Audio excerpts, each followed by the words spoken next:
Terror in Wichita. The shadow of BTK, Wichita, Kansas, 1974.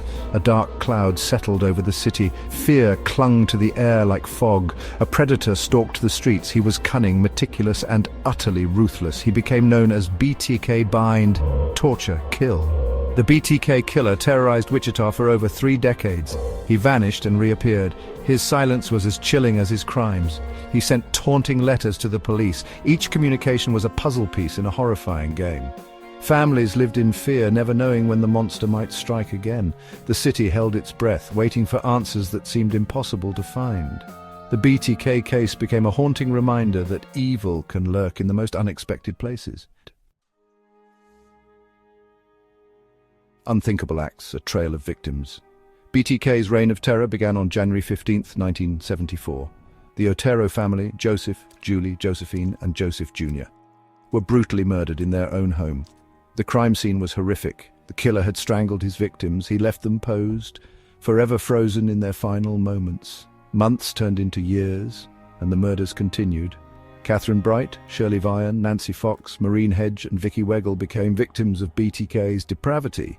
Each victim was carefully chosen, stalked, and then mercilessly killed. The city of Wichita was paralyzed by fear. The killer seemed unstoppable, a ghost that vanished into the night. The police worked tirelessly, but BTK always seemed to be one step ahead. A twisted game cat and mouse with a killer.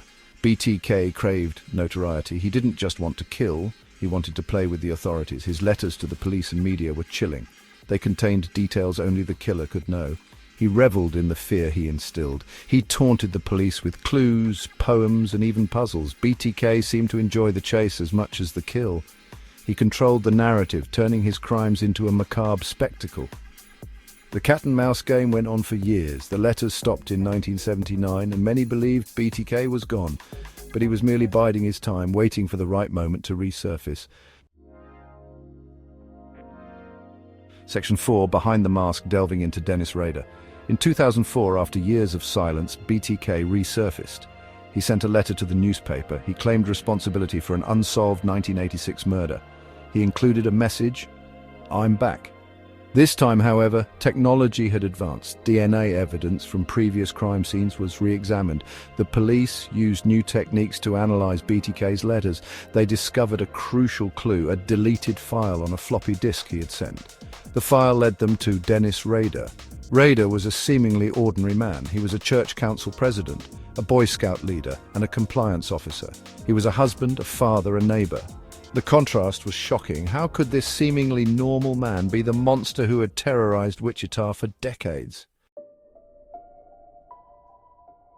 Section 5. Justice at Last, the Fall of BTK. On February 25, 2005, Dennis Rader was arrested. The news sent shockwaves through Wichita and beyond. The man who had evaded capture for so long was finally brought to justice. Rader's trial was a media sensation. Prosecutors presented a mountain of evidence. They detailed his crimes and revealed the depths of his depravity. In court, Rader showed no remorse. He seemed to relish recounting his horrific acts. On August 18, 2005, Dennis Rader was sentenced to 10 consecutive life sentences.